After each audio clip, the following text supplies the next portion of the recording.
할렐루야. 하나님의 신령한 보호하심으로 충만한 목요일입니다. 오늘 하루 주님의 능하신 손으로 우리를 지키시고 인도하실 것입니다. 주 안에서 참된 안식과 평안 누리시길 우리 주 예수 그리스도로 축원드립니다. 3월 18일 목요일 사순절 26번째 날 아침 예배 성삼위 하나님께 올려드립니다. 우리 다 함께 사도신경으로 신앙을 고백하며 이 아침을 시작하기 원합니다. 전능하사 천지를 만드신 하나님 아버지를 내가 믿사오며 그 외아들 우리 주 예수 그리스도를 믿사오니 이는 성령으로 잉태하사 동정녀 마리아에게 나시고 본디오 빌라도에게 고난을 받으사 십자가에 못 박혀 죽으시고 장사한 지 사흘 만에 죽은 자 가운데서 다시 살아나시며 하늘에 오르사 전능하신 하나님 우편에 앉아 계시다가 저리로서 산자와 죽은 자를 심판하러 오시리라. 성령을 믿사오며 거룩한 공예와 성도가 서로 교통하는 것과 죄를 사하여 주신 것과 몸이 다시 사는 것과 영원히 사는 것을 믿사옵나이다. 아멘. 오늘 하나님의 말씀은 요한복음 11장 1절부터 16절까지입니다. 요한복음 11장 1절부터 16절까지입니다. 하나님 말씀을 받습니다. 어떤 병자가 있으니 이는 마리아와 그 자매 마르다의 마을 베다니에 사는 나사로라. 이 마리아는 향유를 주께 붓고 머리털로 주의 발을 닦던 자요. 병든 나사로는 그의 오라버니더라. 이에 그 누이들이 예수께 사람을 보내어 이르되 주여 보시옵소서 사랑하시는 자가 병들었나이다 하니 예수께서 들으시고 이르되 이 병은 죽을 병이 아니라 하나님의 영광을 위함이요 하나님의 아들이 이로 말미암아 영광을 받게 하려 함이라 하시더라. 예수께서 본래 마르다와 그 동생과 나사로를 사랑하시더니 나사로가 병들었다 함을 들으시고 그 계시던 곳에 이틀을 더 유하시고 그 후에 제자들에게 이르시되 유대로 다시 가자 하시니 제자들이 말하되 라삐여 방금도 유대인들이 돌로 치려 하였는데 또 그리로 가시려 하나이까. 예수께서 대답하시되 낮이 12시간이 아니냐. 사람이 낮에 다니면 이 세상의 빛을 봄으로 실족하지 아니하고 밤에 다니면 빛이 그 사람 안에 없는 고로 실족하느니라.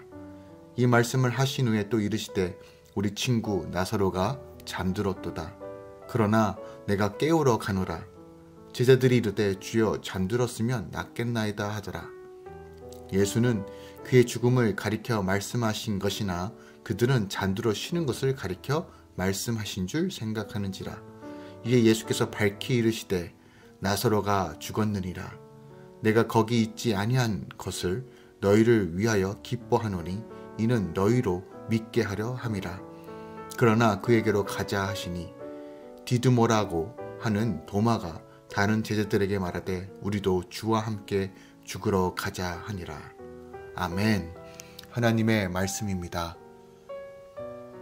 오늘 본문에 기록된 어떤 병자 나사로에 대한 기사는 요한복음에 기록된 7 표적 가운데 마지막 표적, 마지막 기적으로서 가장 극적인 표적이라고 할 수 있는 죽은 나사로를 살리는 이적이 기록되어 있습니다.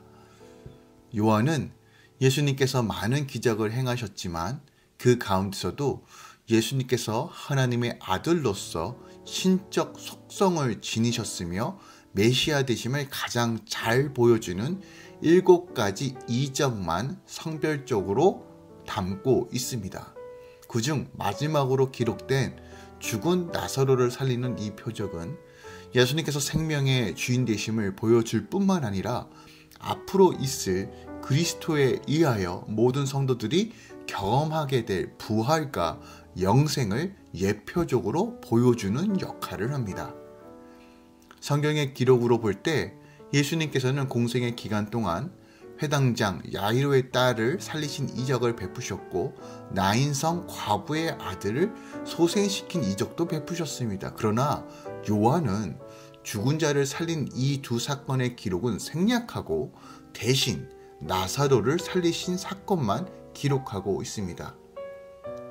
이는 복음서 가운데서 가장 마지막에 쓰여진 본서의 저자 요한이 의도적으로 다른 복음서와의 중복은 피하여 하기 때문에 이것을 기록했던 것 같아요. 왜냐하면 다른 복음서 마태, 마가, 누가에는 나사로가 살아나는 기적이 담겨져 있지 않기 때문에 그래요. 또한 예수님의 모든 이적 가운데 나사로를 살리신 이 이적은 예수님의 행보에 가장 큰 영향을 미쳤던 이적이라 할 수 있습니다.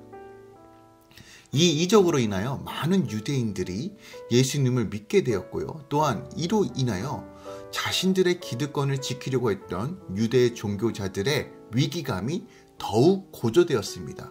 뿐만 아니라 이를 통해 제사장이었던 가야바까지 예수님을 죽이는 일에 직접 관여하게 됩니다. 나사로는 예수님께서 공생의 사역 기간 중에 종종 그 집에 머무렀을 뿐만 아니라 훗날 예수님께 향유를 붓고 머리털로 예수님의 발을 씻긴 마리아의 오빠로서 예수님과는 절친한 사이였습니다. 그런데 그가 무슨 병인지는 모르지만 병들어 심각한 상태에 처했다라고 오늘 성경이 기록하고 있어요. 그래서 그의 누이들인 마르다와 마리아가 예수님께 사람을 보내어 그가 병들었다는 소식을 전합니다. 예수님은 그 소식을 듣고 베레아로부터 유대 땅 베다니로 다시 오게 된 것이에요. 오늘 본문을 통해 우리가 한번 생각해 볼 것이 있는데, 주님은 나사로와의 가족과 매우 친밀하게 지내셨으며 특별하게 주님의 특별한 사랑 안에 있었다는 것을 우리가 좀 본문을 통해서 또한 여러 구절을 통해서 확인해 볼 수 있어요.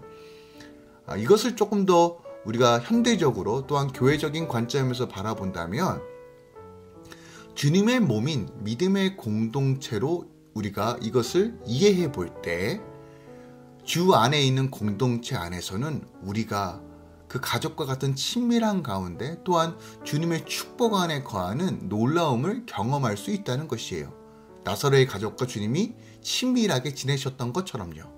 그런데 오늘 본문에서는 예수님이 사랑하는 자에게도 병이 온다는 사실을 보여주고 있어요. 하지만 이 병이 죽을 병이 아니라 하나님의 영광을 위한 것이라는 것을 믿을 때 우리는 다시 찬양과 감사를 올려드릴 수 있다는 그 진리도 분명하게 선포합니다. 그러니까 우리가 예수를 믿는다고 해서 병들지 않는다는 것이 아니에요. 하지만 그 병조차도 하나님의 영광을 위해 온전히 쓰일 수 있다는 것, 또한 이것이 감사의 제목이 될 수 있다는 사실도 이 나사로의 가족과 예수님과의 관계, 그리고 지금 이적을 행하시려고 하는 이 예수님의 장면을 통해서 우리가 깨달을 수 있는 진리라는 것이에요. 또한 오늘 본문에서 우리가 주목할 것은 예수님께서 나사로의 소식을 듣고 즉시 베다니로 가시지 않고 이틀이나 더 지체하셨다는 사실이에요. 그 누이들의 바람대로 바로 떠나지 않고 계시던 곳에 이틀을 더 유하십니다.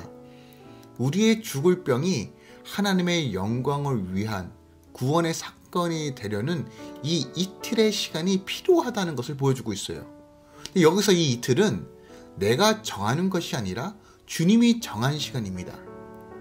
이 시간은 성도가 인내와 믿음을 배우는 시간입니다. 주님께서 3일 만에 부활하셨던 것처럼 무덤에 있었던 시간과 같게 우리에게 하나님의 사랑을 깨닫고 부활의 은혜를 준비하는 바로 그 시간이 바로 이 이틀이라는 것이에요. 이틀이 지나자 주님께서 움직이십니다. 나를 살리고자 유대인들이 자신을 돌로 치려 했던 유대로 다시 돌아오신 거예요. 세상의 빛이신 예수님이 하나님의 영광을 위해 이틀을 더 유하신 후에 내게로 오신다는 사실을 믿는 자는, 지금 나에게로 찾아오신다는 그 사실을 믿는다면 우리는 실족하더라도 다시 일어날 수 있는 것입니다. 그리고 주님은 우리 친구 나사로가 잠든 것을 내가 깨우러 간다라고 말하고 있어요. 죽음을 바라보는 관점이 우리와 완전히 다름을 보여주고 있고요. 또한 주님께서 나사로를 친구로 여기신다는 놀라운 진리를 선포하고 계십니다. 그런데 우리가 주 안에 거하는 삶을 살게 되면 바로 하나님의 관점으로 우리가 이 땅에서 어떻게 살아야 하는지에 대한 놀라운 진리를 경험하게 되며 그 하나님이 나와 친밀한 가운데 친구로 여기신다는 그 놀라운 은혜와 감격도 경험할 수 있다는 것이에요. 우리가 기억할 것은 주님께서 허락해 주신 공동체 안에서, 예수님께서 허락해 주신 이 공동체 안에서 나를 죽음에서 깨우쳐 주시는 진리가 무엇인지를 늘 살펴보는 것이 중요합니다. 하나님은 몸된 교회를 허락해 주시고 교회 공동체를 통해서 내가 때로는 잠들어 있고 때로는 내가 무기력한 그 상황 속에서도 그리스도의 사랑 안에서 서로 일깨워주며 하나님의 영광의 도구로서 또 하나님의 영광을 드러나는 그 자리로 인도해 주신다는 사실을 기억해야 돼요. 그래서 건강한 공동체 안에 있는 것, 주의 말씀 안에 살아 역사하시는 성령 안에 공동체에 있는 것은 매우 중요합니다. 제자들은 나사로를 사랑하는 마음도 하나님의 영광을 위함도 없기에 주님의 말씀을 이해하지 못해요. 예수님은 나사로의 죽음을 알려주시면서 내가 거기 있지 않는 것을 너희를 위해 기뻐한다 라고 말해요. 그러니까 나사로가 죽은 것은 분명 슬픈 일이지만 그것 때문에 사람들이 주를 믿게 된다면 그의 죽음은 기쁜 일이 될 수 있다는 거예요. 이런 믿음으로 나아갈 때 내 옆에 있는 자들도 나와 함께 믿음의 길에 동참하게 된다는 사실을 우리는 본문을 통해서 다시 한번 확인할 수 있는 거예요. 오늘 본문을 통해서 우리가 생각해 볼 수 있는 것은 우리는 마치 죽을 것 같은 혹은 죽음과 같은 사건을 만나기도 한다는 것이죠. 오늘 나사로가 병들어서 죽은 것처럼요. 하지만 나사로가 죽은 것처럼 그때 예수님께서 어떻게 공동체를 통해 나를 깨우쳐 주시는지를 우리는 늘 기억하고 또한 나를 일깨우시며 다시 한번 부활의 영광으로 살 수 있도록 인도해 주시는 그 하나님의 계획하심을 우리는 분명하게 볼 필요가 있다는 것이에요. 그러니까 어떤 상황이든 간에 우리가 주님을 바라보고 부활의 영광을 바라본다면 우리가 다시 일어날 수 있고 나사로가 죽음에서 다시 살아난 것처럼 다시 한번 주님의 몸된 공동체를 통해서 우리 주 예수 그리스도의 이름 안에서 우리가 다시 한번 나아갈 수 있다는 것이에요. 우리는 이 진리를 되새기고 믿어야 합니다. 그래서 오늘 본문 말씀, 이 본문 말씀의 핵심은 바로 죽음을 어떠한 관점으로 볼 것이냐를 우리에게 말해주고 있는 것이에요. 12절에 보면 제자들이 나사로를 깨우러 가신다는 주님의 말씀을 오해합니다. 제자들은 나사로를 깨우러 가시겠다는 주님의 말씀을 듣고 나사로가 죽은 것이 아니라 그냥 가벼운 병으로 잠자고 있는 상태라고 오해해요. 그래서 잠들었으면 낫겠나이다 한 것이에요. 제자들의 이 말을 들은 주님은 제자들이 당신의 말씀을 이해하지 못한 것을 아시고 14절에 나사로가 죽었다라고 다시 한번 말씀해 주십니다. 주님은 성도가 죽은 것을 잠든 것으로 보십니다. 이게 매우 중요한 관점이에요. 그래서 회당장 야이로의 딸이 죽은 것에 대해서도 잠자는 것이라고 말씀하신 거예요. 세상 사람들은 사람의 육체의 수명이 다하여 죽으면 그것으로 모든 것이 끝난다라고 생각합니다. 그러나 영원한 세계 속에 계신 주님께서는 죽음이란 개념 자체가 없으세요. 그러니까 주님 앞에서는 죽은 자가 없는 것입니다. 육체적인 죽음은 일시적으로 잠자는 것으로 보일 뿐이에요. 그러니까 성도들의 죽음뿐만이 아니라 악인들의 죽음도 다 잠자는 것으로 여기고 종말에 재림하실 때 모두 깨우실 것입니다. 이것이 바로 첫 번째 부활이에요. 그래서 주님은 요한복음 5장 25절에 진실로 진실로 너희에게 이르노니 죽은 자들이 하나님의 아들의 음성을 들을 때가 온다라고 말씀하시는 거예요. 주님은 재림하셔서 이렇게 잠자는 자들을 다 깨우시고 하나님 아버지의 영원한 심판대 앞에 세울 것입니다. 이것이 계시록 20장 12절에서 13절에 기록되어 있죠. 그리하여 주의 성도들은 하나님의 나라에 들어가 영생을 얻게 될 것이고 불신자들은 영원한 형벌을 받게 될 것이에요.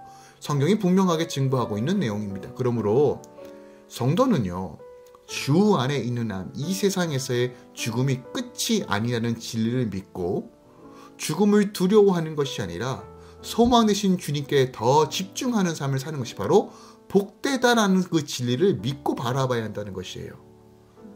또한 이 세상의 절망의 끝이 죽음이라고 말하지만 죽음을 이기신 주님을 바라볼 때 우리는 어떤 상황에서도 감사와 찬양을 올려드릴 수 있어요. 그 어떤 것도 우리를 무너뜨릴 수 없습니다. 이 진리를 알고 바라본다면 오늘 우리는 다시 일어날 수 있습니다. 오늘 하루 죽음 그 너머 부활과 승리를 주신 예수를 바라보며 오늘도 힘을 내시길 우리 주 예수 그리스도 이름으로 축원드립니다. 오늘 아동부에서 튜빙을 갑니다. 중보기도 부탁드립니다. 기도하겠습니다. 사랑하는 주님, 오늘도 주님을 바라봅니다. 죽음 그 너머 죽음을 재해석하시고 죽음을 자는 것으로 여기시는 주님, 우리가 이 땅에서 절망의 끝이라고 말하는 이 죽음을 죽음으로 보는 것이 아니라 하나님의 관점과 믿음의 눈으로 바라보기 원합니다. 절망이 아닌 하나님께서 우리와 함께 하심으로 어떤 상황이든 간에 다시 한번 기쁨과 감격과 감사함으로 나아갈 수 있다는 이 진리가 우리 삶 가운데 온전히 적용되어지기 원합니다. 여전히 많은 것들이 무너져 있는 것 같고 소망이 없어 보이는 이 현실 속에서도 묵묵하게 믿음의 주여 우리를 또 온전케 하시는 예수님 바라보며 나아가오니 아버지께서 우리 삶을 붙들어 주시고 산소망 되신 주님 바라보며 믿음으로 걸어갈 수 있도록 역사하여 주시옵소서. 주님, 이 아침에 믿음의 가정 이기종, 이경아 성도를 위해 기도합니다. 또한 하은이와 우경을 위해 기도합니다. 이 가정 가운데 하나님의 기름 부으심이 믿음의 장성함이 충만하게 임할 것을 선포합니다. 어떤 어둠의 통로들도 철저하게 가려주시고 상황과 환경을 좌지우지하시는 우리 구원자 되신 전능자이신 예수님만 바라볼 수 있도록 역사하여 주시옵소서. 특별하게 하나님, 우리 이기종 성도님 마음 가운데 생각 가운데 하나님의 화평과 은혜로 채워주시고 자로나 우로나 치우치는 것이 아니라 온전히 예수만 믿고 바라볼 수 있도록 역사하여 주시옵소서. 또한 이경아 성도님을 주님 축복합니다. 주님 지경을 넓히시고 또한 모든 상황 가운데 하늘의 지혜를 부어주셔서 하나님의 마음으로 이 땅 가운데 예수의 향기를 드러날 수 있도록 늘 성령으로 충만케 채워주시옵소서. 주의 딸 하은이를 주님 축복합니다. 주의 아들 우경이를 축복합니다. 주의 자녀들이 세상에 눈을 돌리는 것이 아니라 상황에 눈을 돌리는 것이 아니라 가장 값지고 귀하신 예수 그리스도를 발견하는 은혜를 허락하여 주시옵소서. 성령께서 만지시고 깨닫게 하셔서 예수로 인하여 만족하며 예수를 위하여 하늘의 영광을 위해 나아갈 수 있도록 주님 붙들어 주시옵소서. 특별하게 기도하는 제목들 또한 친정 부모의 구원을 위해 기도하며 하나님 다시 한번 하나님께 맡겨드리오니 이 기도에 주님 응답하여 주시고 온전하게 하나님 나라가 확장되는 것을 보게 하여 주시옵소서. 이제는 우리 주 예수 그리스도의 은혜와 우리 하나님 아버지의 놀라우신 사랑과 성령님의 내주교통 충만 역사하심이 오늘도 주님 바라보며 주님 의지하며 죽음을 죽음으로 보는 것이 아니라 하나님의 관점으로 소망으로 바라보는 모든 주의 성도들의 삶 가운데 이제부터 영원까지 함께 있을지어다. 아멘.